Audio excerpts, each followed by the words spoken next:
नमस्ते। आज की कक्षा में हम विभाज्यता के नियम हैं कुछ पढ़ रहे हैं।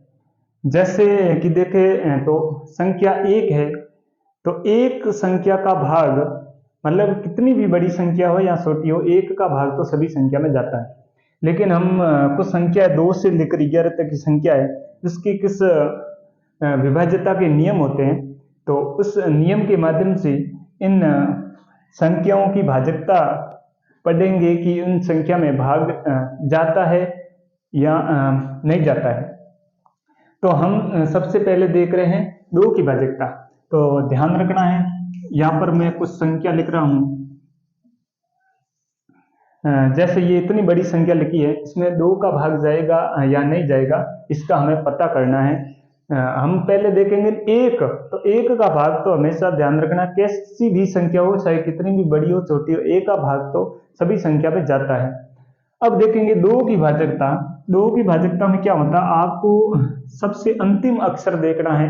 यहाँ अंतिम अंक बोलते हैं इकाई का अंक। इकाई का अंक देखना है। यदि सम संख्या है, सम संख्या में क्या आता है, 0, 2, 4, 6 या 8। इकाई का अंक में इकाई का जो अंक है, चाहे कितनी भी बड़ी संख्या है, उनमें जो इकाई का अंक, ये अंक आ गए, 0 आ गया या 2 आ गया या 4 या 6 या 8 आ गया, तो इस पूरी संख्या में 2 का भाग पूरा जाएगा। ये 2 की भाजकता का नियम है। अब 3 की भाजकता का नियम है, कुछ संख्या है तो इन संख्याओं को जोड़ना है, इन सभी संख्या को जोड़ना है। अब जोड़ में जो योगफल प्राप्त होता है, जैसे मैं जोड़ के देखता हूं, 7 और 2 9, 9 और 3 12, 12 और 4 16 हो गए। तो 16 के अंदर क्या होता है, 3 का भाग नहीं जाता है, तो इस संख्या के अंदर 3 का भाग नहीं जाएगा। और यदि मैं इसकी जगह 2 और लिख दूं, तो ये 16 और 2 18 हो जाएगा। तो 18 के अंदर 3 का भाग जाता है, 18 के अंदर 3 का, इसके योगफल में योगफल कितना प्राप्त हुआ, 18। 18 के अंदर 3 का भाग जाता है, तो इस पूरी संख्या में 3 का भाग पूरा जाएगा।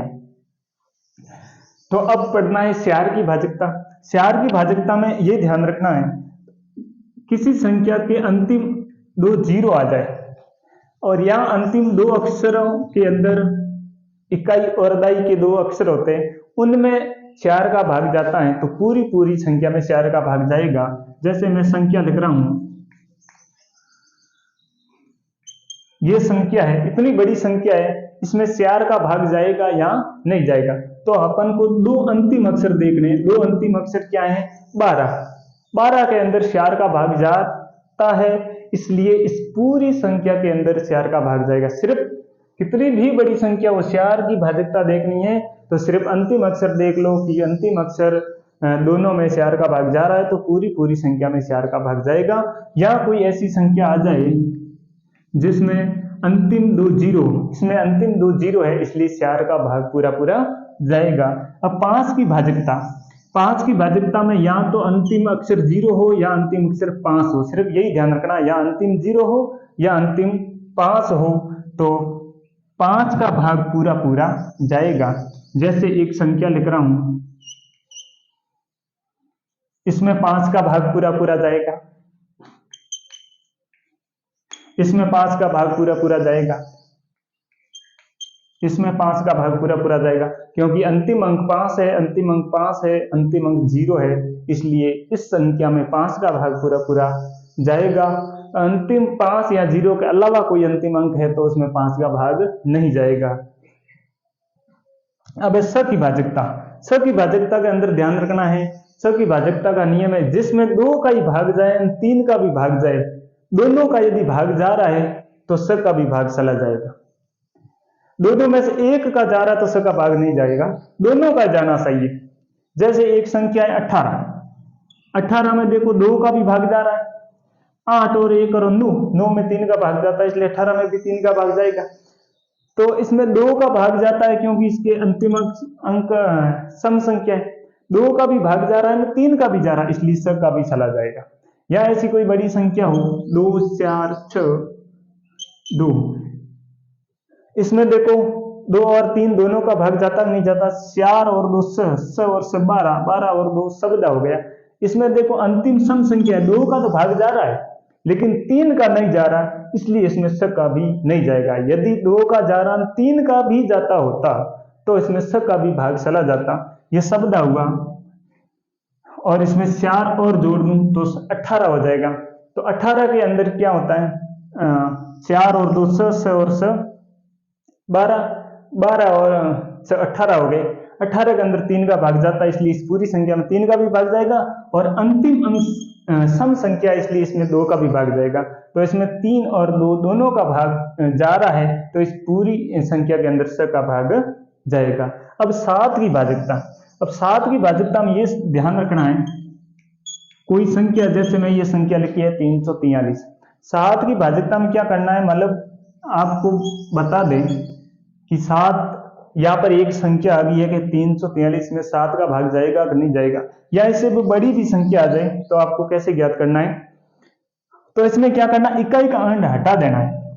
343 इकाई का अंक कितना है, 3 है, तो 3 को क्या करना, हटा देना है और पीछे कितना बचेगा, 34 बचेगा। ये 3 हटा दिया। अब क्या करना, हटाए गए अंक में से जितना हटाया है ना, हटाया 3 को हटाया, तो 3 का डबल कितना होता है, 6, 3 के डबल होता है स, तो स को घटा दो, इसमें इकाई अंक को हटा देना है और इकाई अंक जितना हटाया इसका डबल घटा देना वापस। तो 34 में से स जाएगा, पीछे बचेगा 28, तो 28 के अंदर 7 का भाग जा रहा है तो इस पूरी संख्या में भी 7 का भाग जाएगा। चाहे कितनी भी बड़ी संख्या है उसका इकाई अंक घटाना है, इकाई अंक के घटाने के बाद में इकाई अंक का दुगुना घटा देना है। तो घटाने के बाद में जो संख्या बचती है उसमें 7 का भाग जाता है, तो इसमें भी इस पूरी संख्या में भी 7 का भाग जाएगा। और 8 की भाजकता का नियम क्या होता है, 8 की भाजकता का नियम ध्यान रखना है, या तो अंतिम 3 अक्षर हो, ध्यान रखना, या तो अंतिम 3 अक्षर जो शून्य होगा ना, 3 शून्य, तो 8 का भाग चला जाएगा। या चाहे कितनी भी बड़ी संख्या हो, जैसे मैंने लिखा है इतनी बड़ी संख्या लिखी है, इसमें 8 का भाग जाएगा या नहीं जाएगा। या मैं जैसे लिखता था 1000, 1000 के अंदर ध्यान रखना अंतिम 3 शून्य है, इसलिए पूरा 8 का भाग जाएगा। यहाँ पर 8 का भाग जाएगा या नहीं जाएगा, अंतिम 3 अक्षर देखने पड़ेंगे। इसमें 3 अक्षरों में, अंतिम 3 अक्षरों में भाग देख के देखना पड़ेगा। इन 3 अक्षरों में भाग जा रहा है तो इस पूरी संख्या में 8 का भाग पूरा जाएगा। यहाँ देखो, यहाँ 512 लिखा हुआ है, तो 512 में 8 का भाग जाता है, क्योंकि 8 का जो घन होता है वो 512 होता है, तो 8 का भाग पूरा 512 में जाता है, इसलिए इस पूरी संख्या के अंदर 8 का भाग भी जाएगा। अब 9 की भाजकता में क्या करना है, 9 की भाजकता में कुछ संख्या है, जैसे यहाँ पर ये लिखे 2745 संख्या लिखी हुई है, इसमें 9 का भाग जाएगा या नहीं जाएगा। तो 9 की भाजकता का नियम में ये करना है, इन संख्याओं को जोड़ना है। जोड़ो, 7 और 2 9 और 5 और 4 9, 9 और 9 कितने हो गए, 18 हो गए। इन संख्या का योग हुआ है 18, तो 18 में 9 का भाग जाता है, 18 में 9 का भाग जाता है, तो इस पूरी संख्या में 9 का भाग जाएगा। 9 की भाजकता में यही ध्यान रखना है, अंकों का योग करना है। यदि अंकों के योग में 9 का भाग चला जाता है तो चाहे कितनी भी बड़ी संख्या हो, इस पूरी संख्या में 9 का भाग पूरा जाएगा। और 10 की जो भाजकता है वो सरल है, सिर्फ इतना ही ध्यान रखना है, अंतिम अक्षर क्या होना चाहिए, शून्य होना चाहिए। चाहे कितनी भी बड़ी संख्या है तो अंतिम अक्षर यदि शून्य है तो 10 का भाग जाएगा, अंतिम अक्षर शून्य नहीं है तो 10 का भाग पूरा नहीं जाएगा। अब 11 की भाजकता है, 11 की भाजकता के अंदर क्या करना है, जैसे मैं संख्या लिख रहा हूं 1331, इसमें 11 का भाग जाएगा कि नहीं जाएगा। 11 के भाजकता का नियम ये करना है कि सम और विषम संख्याओं का क्या करना है, अंतर लेना है। सम और विषम संख्या का अंतर लेना, तो ये मान लो सम, ये एक सम विषम इस प्रकार चलती है ना, तो एक को छोड़ के लेनी, ये ले ली फिर ये ले ली, तो इसके साथ में ये आ गई, ये आएगी, तो अब ये जोड़नी है। 3 और 1 इसको जोड़ना कितना हुआ है, 4, और 3 और 1 इसको जोड़ना है कितना हुआ है, 4, तो 4 - 4 कितना हो गया, 0।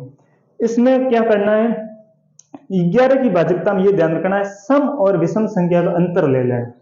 तो अंतर लेने के बाद में जो अंतर या तो शून्य आए या 11 आए या 22 आए, मतलब 11 का पहाड़ा कोई भी आ जाए, तो उस संख्या के अंदर चाहे कितनी भी बड़ी संख्या हो, उस संख्या के अंदर पूरा पूरा 11 का भाग जाएगा। इस बात का आपको ध्यान रखना है। अब हमने 2 से लेकर 11 तक की संख्याओं के भाजकता के नियम पढ़े। भाजकता के नियम या इसको बोलते हैं विभाज्यता के नियम, जो कक्षा 6 के अंदर भी कुछ प्रश्न आते हैं प्रश्नावली के अंदर के कुछ संख्या दी हुई होती है, उसमें दिया हुआ होता है कि इन संख्या में 6 का भाग जाएगा कि नहीं जाएगा, भाजकता के नियम से बताना है, या 3 का भाग जाएगा नहीं जाएगा, या 2 का भाग जाएगा नहीं जाएगा। ये सब में भी आते हैं, कक्षा 7 में भी आते हैं, कक्षा 8 में भी आते हैं, या इस खाली जगह के रूप में प्रश्न आ जाते हैं। जैसे कोई मैं संख्या लिख देता हूँ 2 खाली जगह 3 और 5, मतलब खाली जगह के अंदर ऐसी कौन सी संख्या लिख दे कि वो उसमें 3 का भाग पूरा पूरा चला जाए। जैसे 5 और 3 8, 8 और 2 10 होते हैं, तो इसमें कम से कम या छोटी से छोटी कौन सी संख्या लिखे ताकि 3 का भाग चला जाए। तो 5 और 3 8, 8 और 2 10 होते हैं। 10 में कितने जोड़े, 2 जोड़ते हैं तो 12 होते हैं। तो 1 जोड़ने से 11 होते हैं, 11 में 3 का भाग जाता नहीं, तो इस खाली जगह में 2 आएगा, 2 आने से 12 हो जाएगा। तो 12 के अंदर 3 का भाग जाता है, इसलिए पूरी संख्या के अंदर 3 का भाग चला जाएगा। यह प्रश्न पूछते हैं इसमें बड़ी से बड़ी कौन सी संख्या होगी ताकि इस खाली जगह के अंदर बड़ी से बड़ी कौन सी संख्या, मतलब 1 अंक की बड़ी से बड़ी संख्या जिसमें लिखने से इस पूरी संख्या में भाग चला जाए। जैसे हम 1 अंक की सबसे बड़ी 9 होती है, तो 9 को जोड़ेंगे इसमें, 5 और 3 8, 8 और 2 10, 10 के अंदर 9 जोड़े तो 19 हो जाएंगे, 19 में भाग जाता नहीं है, इसलिए हम 8 को जोड़ेंगे, 8 जोड़ेंगे तो कितना हो जाए 18 हो जाएंगे, 18 के अंदर 3 का भाग पूरा पूरा जाता है, इसलिए इस पूरी संख्या के अंदर 3 का भाग पूरा पूरा जाएगा। इसलिए ये ध्यान रखना है, सबसे छोटी संख्या इसमें 2 लिखेंगे और सबसे बड़ी संख्या 8 लिखेंगे।